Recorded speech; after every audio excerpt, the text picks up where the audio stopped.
Hello guys, स्वागत है आपका मेरे यूट्यूब चैनल पर। चलो शुरू करते हैं आज की कहानी शुरू होती है। रात को एक छोटी नौका डाक पर खड़ी है। कुछ आदमी अपने बॉस के साथ खड़े बातें कर रहे हैं। वहाँ बहुत सारे ड्रम पड़े हुए हैं। हर ड्रम में एक लाश बंधी हुई है। कहते हैं मौत का हिसाब ऐसे किया जाता है। कुछ लोग ताबूत में जाते हैं और कुछ कलश में। माफिया का बॉस मुर्दों की तादाद पूछ रहा है। उसके एक आदमी ने कहा, कुल 33 हैं। बॉस ने हुक्म दिया कि सुबह होने से पहले ये काम खत्म कर दो। कोई सोच रहा है कि उसकी जिंदगी का हिसाब किसने लगाया। बॉस अपनी सिगरेट पी रहा है और आदमी ड्रम में केमिकल डालकर लाशों को मिटा रहा है। माफिया बहुत शांत है और सिगरेट समुद्र में फेंक देता है। फिर से कोई अपनी पुरानी जिंदगी के बारे में सोचता है। कैसी जिंदगी जी थी उसने। एक ड्रम में पड़ी एक लाश जैसे जिंदा लग रही है। सोच रही है कि क्या वो भी यहीं आएगी। इसी बीच एक सिक्योरिटी ऑफिसर अपनी टीम को स्नो वाइट नाम की एक औरत के बारे में बता रहा है। ऑफिसर उसकी तस्वीर दिखाता है और कहता है कि वह उनका टारगेट है। टीम का एक मेंबर पूछता है, उसे स्नो वाइट क्यों कहा जाता है? वो तो कॉकेशियन भी नहीं है, बस एक आम एशियन औरत है और कमजोर भी दिखती है। फिर टारगेट क्यों? टीम लीडर किम सुयोंग समझाता है कि रेस या जेंडर से उसे आंकना ठीक नहीं होगा। वह बहुत खतरनाक औरत है। उसका असली नाम अनन्ना नानायाम है, लेकिन वह स्नो वाइट के नाम से मशहूर है और याकूजा की लीडर है। उसका नाम इसलिए स्नो वाइट पड़ा क्योंकि वह शुद्ध कोकीन जैसे ड्रग्स की मेन सप्लायर है। वो डोमेस्टिक और इंटरनेशनल फैक्शन से मिलने के बाद एक होटल में, जहां सिक्योरिटी कम होगी, एक ड्रग पार्टी रखने वाली है। देश में गैर कानूनी ड्रग्स फैलने से रोकने के लिए उसे इस मौके पर खत्म करना जरूरी है। वो इनोसेंट लड़कियों को नशा देकर उसके साथ अत्याचार करने के लिए भी जानी जाती है। ऑफिसर अपनी टीम को बताता है कि क्योंकि यह सब संगठनात्मक झगड़े जैसा दिखाया जाएगा, इसलिए हथियार जैसे गन की इजाजत नहीं है। वह हंसकर कहता है कि मिशन थोड़ा खतरनाक है, इसलिए उन्होंने सुयोग को टॉप एजेंट बनाया है। सुयोग टीम लीडर है।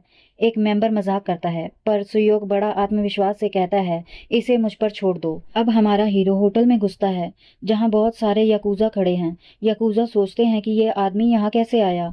वह अपनी टीम से कनेक्ट करता है और कहता है, अल्फा अंदर जा रहा है। अचानक वह अपना बड़ा चाकू निकालता है और याकूजा की ओर दौड़ने लगता है। याकूजा भी चाकू निकालते हैं और हमला करते हैं। चाकू की लड़ाई शुरू हो जाती है।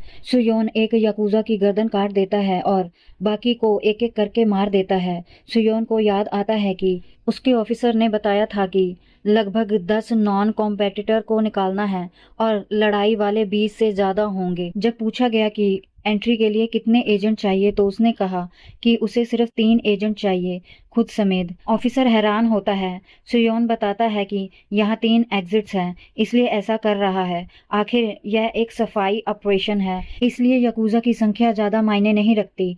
हीरो के हाथ में खून से सना चाकू है और वह कहता है कि कोई भी उसके भाइयों को हरा नहीं सकता। उसका एक साथी बताता है कि उसने पहले ही अपनी साइड के एंट्री पर बहुत याकूजा मार दिए हैं। हीरो खुद को NIS का ब्लैक एजेंट बताता है, एक जेन्युइन सर्वाइवर। सुयोग अपने साथी को मिशन पर ध्यान देने के लिए कहता है। सुयोग और उसके 2 साथी मेन टारगेट के कमरे तक पहुंच चुके हैं। वह बताते हैं कि बाकी सब लोग ड्रग्स के नशे में होंगे और यहाँ सिर्फ एक ही एग्जिट है। सुयोग ऑर्डर देता है कि एग्जिट को ब्लॉक करो और सबको मार दो। जब वह दरवाजा खोलते हैं तो वे देखते हैं कि स्नो वाइट एक लड़की के साथ अत्याचार कर रही है। तीनों डर जाते हैं। कमरे में घुसे तो हैरानी होती है। वहां पहले से ही सब लोग मरे पड़े हुए हैं। कमरा लाशों से भरा हुआ है। सुयोग अपने आदमियों से टारगेट ढूंढने को कहता है, पर पहले एंट्री बंद करके दरवाजा ताला लगाने को कहता है। तभी दरवाजे पर दस्तक होती है। सब हैरान होकर देखते हैं। दरवाजे पर स्नो वाइट खड़ी है। उसके हाथ में उसी बुरी तरह मारी गई लड़की का सर है। वह सोच रही है कि क्या उसे सबको मार देना चाहिए। सुयोन की लाश जो ड्रम में पड़ी है, वो सोच रही है कि उसके भाइयों का क्या हुआ होगा। क्या वे बच गए हैं? जो खुद को सबसे ताकतवर समझते थे, अब वो मौत के सामने हैं। लेकिन अब उसका सामना स्नो वाइट से है।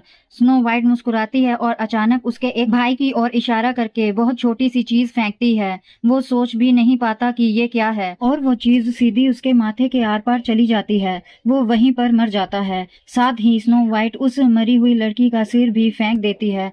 उसका हमला इतना तेज होता है कि कोई अपने पैर तक नहीं हिला पाता। वो छोटी सी चीज गोली की तरह उसके सिर को चीर देती है और पल भर में वो जमीन पर गिरकर मर जाता है। सुयोन का दूसरा भाई गुस्से में आकर आकर स्नो वाइट पर हमला करता है। सुयोन उसे रोकने की कोशिश करता है क्योंकि उनका दुश्मन आम इंसान नहीं है। स्नो वाइट फिर वही छोटी चीज फेंकती है और सुयोन देखता है कि उसके दूसरे भाई के सिर में भी छेद हो गया है, वो भी वहीं मर जाता है। स्नो वाइट हंसते हुए कहती है, कितने भी कीड़े इकट्ठे हो जाएं, वो मेरे लिए कीड़े ही रहेंगे। वो सुयोन की तरफ देखकर कहती है, अब तुम बताओ तुम क्या कर सकते हो। सुयोन बहुत गुस्से में आ जाता है। वो अपना चाकू निकालता है और उस पर हमला करने का सोचता है, लेकिन तुरंत खुद को रोकता है। सोचता है कि उसे ठंडे दिमाग से काम लेना होगा क्योंकि उसके सामने वाली कोई साधारण इंसान नहीं है। वो सोचता है अब पीछे नहीं हट सकता। स्नो वाइट फिर वही छोटी चीज फेंकती है। इस बार सुयोन बच जाता है और तब उसे पता चलता है कि वो चीज एक दांत है। वो देखता है कि स्नो वाइट के हाथ में बहुत सारे दांत हैं। वो बार बार दांत फेंकती है और सुयोन अपनी तेजी से उससे बचता जाता है। वो उसके पास पहुंचता है, लेकिन उससे पहले कि कुछ करे स्नो वाइट उसका चेहरा पकड़कर उसे जोर से दूर फेंक देती है।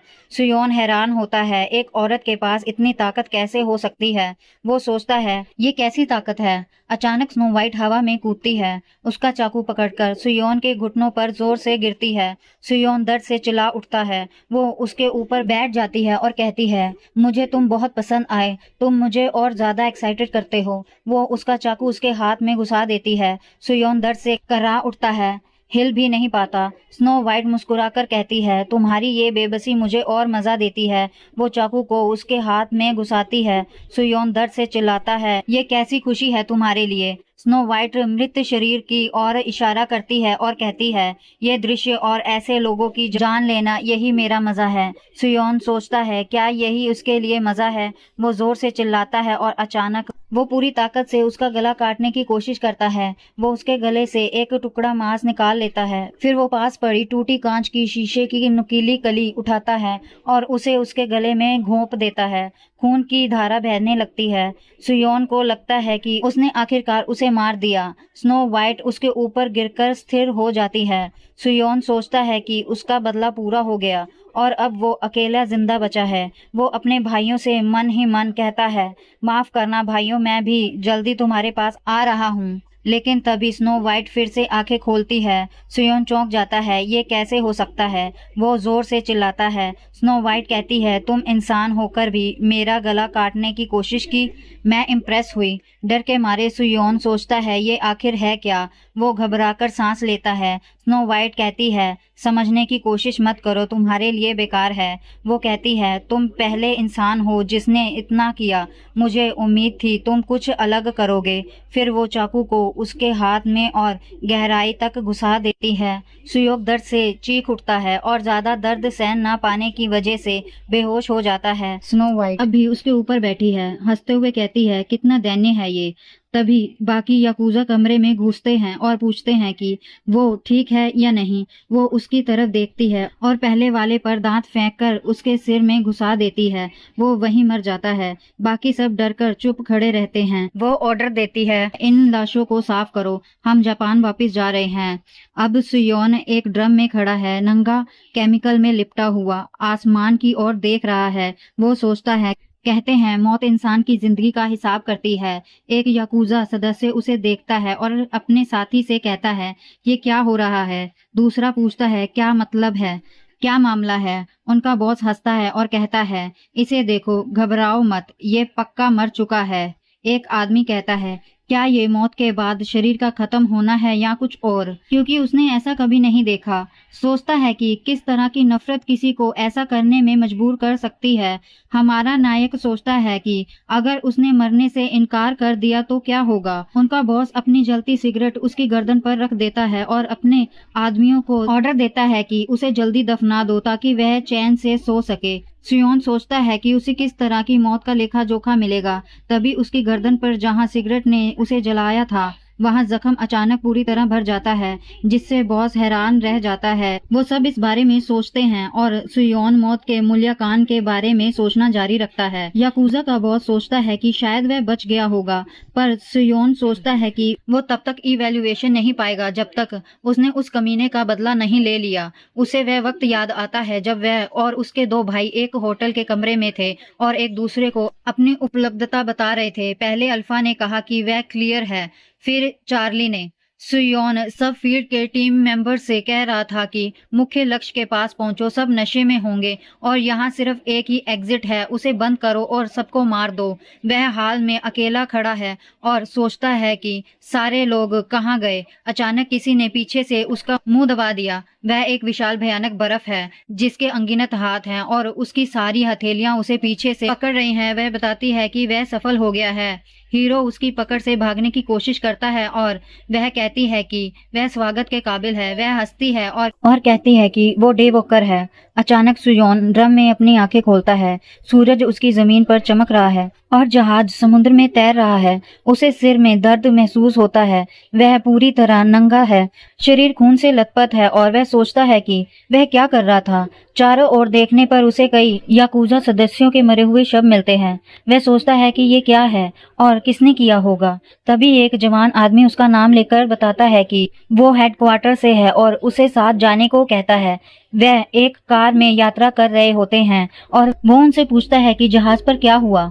ऑफिसर बताता है कि वह उस घटना की भी जांच कर रहे हैं। ऑफिसर ये सुनकर हैरान होता है कि उसने मिशन पूरा किया और पूछता है क्या वह थका हुआ नहीं है। वह कहता है कि वह ठीक है और ऑफिसर बताता है कि सफर लंबा है, कम से कम सफर में कुछ नींद ले लो। जैसे ही ऑफिसर यह कहता है, सुयोक देखता है कि वह गैस मास्क पहन रहे हैं। अचानक कार की एयर कंडीशनिंग से जहरीली गैस छोड़ी जा रही है। हीरो चौंक जाता है कि ये लोग क्या कर रहे हैं। आगे की सीट पर बैठे दोनों ऑफिसर गैस मास्क में हैं और हीरो बेहोश होने लगता है। एक ऑफिसर डायरेक्टर को सूचित करता है कि उन्होंने नमूने को सुरक्षित कर लिया है। दूसरी तरफ डायरेक्टर हंस रहा है और अपने ऑफिसरों को बधाई दे रहा है। अच्छा काम हुआ, इसे लैब में भेजो और डिसेक्शन तत्काल शुरू करो। डायरेक्टर अपनी मेज के पास खड़ा एक पागल की तरह हंस रहा है और कहता है कि आखिरकार उसे मिल गया वो चीज। वो स्नो वाइट के बारे में सोचता है। थोड़ी ही देर में कार हेडक्वार्टर पहुंची। डायरेक्टर रिसर्चर से कहता है कि इकट्ठा हो जाओ और जल्दी से उसे कार से निकालो, बहुत सारे प्रयोग करने हैं। रिसर्चर जब कार का ट्रंक खोलते हैं तो वे डर जाते हैं। वहां दो ऑफिसर्स की लाशें पड़ी होती हैं। वे हैरान होते हैं और तभी अचानक कार की खिड़की से एक विशाल दांत निकलकर बाहर आता है और तुरंत ही एक रिसर्चर को मार देता है। एक पल में ही सारे रिसर्चर और एजेंट सिर पर वार खाकर एक एक करके गिरकर मरने लगते हैं। डायरेक्टर सोचता है यह सब कैसे हो रहा है, उसके सारे लोग मर रहे हैं। वह पूछता है कि यह कैसे हुआ। कार के दरवाजे खुलते हैं और हीरो कार में से बाहर निकलता है। डायरेक्टर उसे देखकर डर जाता है और चिल्लाते हुए सारी यूनिट से कहता है कि उस आदमी को खत्म करो। उसी वक्त सुयोन अपनी गन रिलोड कर रहा है। थोड़ी देर में कई एजेंट चाकू लेकर उसकी तरफ दौड़ते हैं पर वह एक एक करके उनके सिर में गोली मार देता है। एक एक करके वह गिर जाते हैं। एक एजेंट पास आकर उसी के ऊपर चाकू से हमला करता है पर सुयोन पहले उसके हाथ में गोली मार देता है और फिर एक ही शॉट से उसका सिर उड़ाकर उसे मार देता है और एजेंट चाकुओं से उस पर झपट्टे मारते रहते हैं पर वह आसानी से उनसे बचता है। पहले एक एजेंट मारता है, फिर दूसरे को छुरा घोंप देता है और उसके बाद गोली मारकर उसे भी समाप्त कर देता है। अचानक एक दूर खड़ा एजेंट सुयोन के सिर में गोली मारने में कामयाब हो जाता है। थोड़ी देर बाद वह एजेंट डायरेक्टर को बताता है कि वह उसे काबू कर चुका है। बाकी के सभी एजेंट उसके मरे हुए शरीर के पास इकट्ठे हो रहे हैं। वह सब बंदूक से लैस हैं। जब वह सुयोन के पास आते हैं तो वह अचानक अपनी बंदूक खींचकर दो लोगों को तुरंत गोली मार देता है। एक अन्य एजेंट चिल्लाता है कि उसने सिर में गोली मारी थी, फिर भी वह क्यों नहीं मर रहा है और हिल रहा है। इसी बीच हीरो उस एजेंट का गला दबाकर उसे मार देता है। एजेंट चीख चिल्लाकर मिन्नतें कर रहा था। हीरो सोचता है कि उसने और उसकी टीम ने अपनी पूरी जिंदगी देश को समर्पित कर दी थी। डायरेक्टर भागते हुए मदद के लिए चिल्लाता है। हीरो याद करता है कि उसने कार में दो एजेंट मारे थे और डायरेक्टर ने उसे मारने का आदेश भेजा था। वह सोचता है कि उन्हें अपनी कामयाबी के लिए बलि चढ़ा दिया गया। वह डायरेक्टर को घूरता है जो उससे भाग रहा है और सोचता है कि दिखा देगा कि उसने उसे छोड़ दिया। वह कितना खतरनाक कुत्ता निकल सकता है। वह पार्किंग लॉट से चला जाता है जहां उसने कई एजेंट मारे थे। सुयोग सोचता है कि शायद वह 2 या 3 बार मर चुका है। उसे समझ नहीं आ रहा कि उसके शरीर के साथ क्या हो रहा है। पर एक बात है, एक एजेंट के रूप में वह जानकारी इकट्ठा करता है और दुश्मनों को खत्म करता है। डायरेक्टर उससे विनती करता है कि शांत हो जाए, वह सब समझा देगा। कुछ परिस्थितियां थी और वह सुयोग की अगली प्रमोशन में मदद करेगा। वह कहता है, बंदूक नीचे रख दे। यह कहते हुए हीरो उसकी टांग में गोली मार देता है। डायरेक्टर भीख मांगता है, बस 1 मिनट रुकिए और मेरी बात सुनिए। हीरो उसे चुप करवाकर उससे पूछता है कि डायरेक्टर ने उसके साथ क्या किया। डायरेक्टर समझाता है कि शायद कुछ गलतफहमी हो गई है। सुयोग उसकी बात तो सुन ले। अचानक हीरो दूसरी टांग में भी गोली मार देता है और कहता है, बेकार की बात बंद करो। डायरेक्टर बताता है कि ऐसा लगता है कि वह मर भी जाए तो लौट आता है और जख्म जल्दी ठीक हो जाते हैं। और स्नो वाइट के कुछ लोग भी ऐसे ही थे।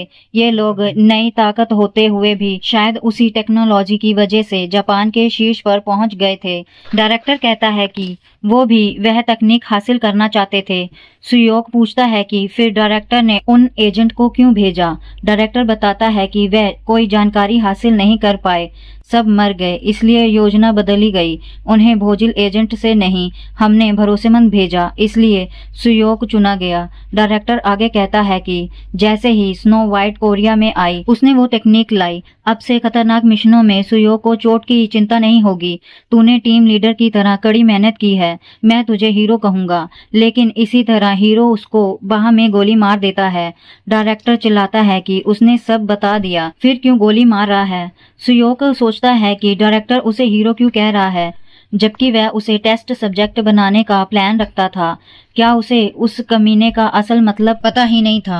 लगातार हताहतियों पर उसने और जानकारी इकट्ठा करनी चाहिए थी। सब उसकी लालच की वजह से मरे। सुयोग पक्का सोचता है कि उसके साथियों को बचाया जा सकता था। डायरेक्टर समझाता है कि मान लो उसके पास अजीब शक्तियां हैं और वह याकूजा वाले भी इंसान ही थे। वह सिर्फ इसलिए मरे क्योंकि वह ऐसे मिशन पर गए जिसमें मौत का ख्वाब था। डायरेक्टर कहता है कि जब वह मरे तो उन्हें मेडल भी दिए गए, तो फिर सुयोग बवाल क्यों कर रहा है। वह गुस्से में सुयोग को गाली देता है, लेकिन सुयोग भी गुस्सा होकर अपने हथियार से डायरेक्टर के सिर पर वार कर देता है और कहता है कि बस अब और ना बोल। वह चाकू निकालता है और डायरेक्टर को उन एजेंट का दर्द महसूस कराता है, कहते हुए कि ये रात बहुत लंबी है। वो डायरेक्टर की तरफ बढ़ता है। डायरेक्टर आकर गुहार लगाने लगता है, रुकने की विनती करता है। तभी 4 कारें उस जगह पर पहुंचती हैं और उन लोगों ने सुयोग को हथियार डालकर तुरंत आत्मसमर्पण करने का आदेश दिया। डायरेक्टर अपने एजेंटों पर चिल्लाता है कि उसने बुलाया था तो इतनी देर में क्यों आए। 14 स्पेशल फोर्स कमांडो अपनी गाड़ियों से उतरते हैं और सुयोग के खिलाफ पोजीशन लेते हैं। हीरो सोचता है यह खतरनाक है, उसे जल्दी जगह ढूंढनी चाहिए। वह दौड़ पड़ता है। कमांडो फायर खोलते हैं और उसे कई काउंटर लगाते हैं। वह जमीन पर गिर पड़ता है। कमांडो के नेता फायर रोकने का आदेश देते हैं। डायरेक्टर ताने मारता है, अब तेरी मस्खरी उड़ गई, देख क्या होता है। वह कहता है कि बस उसे जिंदा बांध रखो और उसका खून निकालो। अगर वह नहीं मरता तो बार बार पीटो, चाहे वह हो या याकूजा, हमारी आग के आगे झुकेगा। डायरेक्टर व्यंग करते हुए कहता है कि सुयोग ने कड़ी मेहनत की। तभी डायरेक्टर को छत पर से किसी औरत की आवाज सुनाई देती है। वह नीचे देख रही है और पूछती है क्या वह सुयोग है। उसे पहचान कर वह बताती है कि यही वही याकूजा है जिसकी बात डायरेक्टर कर रहा था। डायरेक्टर चिल्लाता है कि उन कमीनों को भी मार दो। वह कमांडो के पीछे कूदती है और वह आश्चर्य में रह जाते हैं कि यह कब हुआ। जैसे ही वह मुड़ती है, वो कमांडो को एक एक कर काटना शुरू कर देती है। आधे कट जाते हैं और वह फिर छत पर कूदकर वापस चली जाती है। कमांडो लीडर अपनी टीम को आदेश देता है कि तुरंत फायर करो, लेकिन वह इतनी तेज है कि तलवार से गोलियां ही काट देती है। यह देखकर सब दंग रह जाते हैं। बिजली जैसी रफ्तार से वो बाकी बचे कमांडो को काटना शुरू कर देती है और पलक झपकते ही ज्यादातर को मार देती है। दूर से एक स्नाइपर उस पर निशाना लगाता है और गोली चला देता है। वह गोली को आते हुए देखती है और अपनी तलवार से उसे बीच से 2 हिस्सों में काट देती है। अब सिर्फ 2 कमांडो बचे हैं। वह आपस में बात करते हुए कहते हैं ये आखिरकार कैसी राक्षसी औरत है, ना सिर्फ गोलियां रोकी बल्कि उन्हें काट भी दिया। तभी वह बिजली की तरह छलांग लगाकर उन पर टूट पड़ती है। एक को तुरंत मार देती है और दूसरे को भी काट गिराती है। अब वो चांदनी में चमकती तलवारें लिए डायरेक्टर की तरफ बढ़ती है। उसकी दोनों तलवारें चांदनी में चमक रही है। डायरेक्टर घबराता है, बार बार उसे राक्षस कहता है, लेकिन एक पल में वह उसकी गर्दन 2 हिस्सों में काट देती है। वो हीरो के सामने खड़ी होती है। जो अभी अभी होश में आया है। वो पूछती है, क्या तुम सुयोग हो? वह बताती है कि लेडी अन्ना स्नो वाइट ने उसे जिंदा लाने का आदेश दिया है। हीरो गुस्से में उसे कहता है, दफा हो जाओ। औरत ये सुनकर ठंडी लेकिन डरावनी आवाज में कहती है, लाने का मतलब तुम्हें पकड़कर लाना नहीं था, तुम्हें उसके पास पहुंचाना था। अचानक वह सुयोग पर हमला करती है, लेकिन वो अपने चाकू से उसका वार रोक देता है। वो मुस्कुराकर कहती है, तुम वाकई काबिल हो। सुयोग सोचता है कि शायद उसने बहुत ज्यादा खून खो दिया है। जितना ज्यादा ये लड़ाई खींचेगी उतनी बुरी हालत होगी। तभी वह फिर से उस पर हमला करती है और वह सोचता है, क्या यही एक रास्ता बचा है। वो अपनी तलवारों से लगातार वार करती है और कहती है, काफी देर तक टिक रहे हो तुम, लेकिन अब इसका अंत है। वह लगातार वार करती रहती है। आखिर में एक तलवार सीधे उसके सीने में घुस जाती है। सुयोग तलवार को देखता है, फिर उसका हाथ पकड़कर तलवार अपने सीने से बाहर खींचता है और उसी पल अपनी चाकू से उस पर पलट वार करता है। दोनों पीछे की तरफ गिर जाते हैं, लेकिन इस बार सुयोग उसकी गर्दन काटने में कामयाब हो जाता है। वो सोचता है, इस बार तो मैंने वाकई में स्नो वाइट का सिर काट दिया। हालांकि उसी पल वह उसका हाथ भी काट देता है। सुयोग फिर भी कहता है, फिर भी मैंने जीत लिया। वह महसूस करता है कि उसकी चेतना धीरे धीरे खो रही है। वो फिर से मर रहा है।